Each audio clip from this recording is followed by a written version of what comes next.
made for biological information storage, which is why it's so useful in the world of forensic science. So how is it utilized? Forensic DNA analysis is a multi-step process, starting with removing the DNA from the biological material that is submitted to a lab. This can be saliva, blood, semen, hair, skin cells, or any biological material containing cells with a nucleus.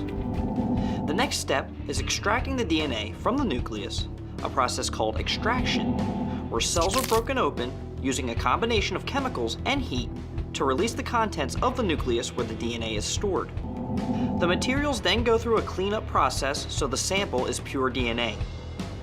The next step in the process is to determine how much DNA was retrieved from the cells through a process called quantitation. Quantitation is important because the next step requires a specific amount of DNA to achieve optimum results. Too much or too little requires the concentration to be adjusted before the next step. After quantitation comes the amplification process, where specific regions inside the DNA molecule are copied.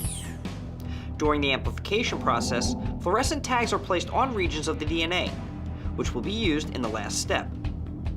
The last phase is the detection process, where our copied fragments of DNA are separated by size and are passed through a laser.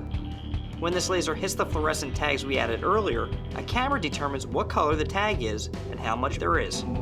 What results is a DNA profile set of numbers at the different regions tested called a locus. One of the numbers comes from the mother, the other from the father, linking the subject to each one. Currently, DNA testing gives results at 16 different areas. Results at all 16 areas is considered to be a full profile.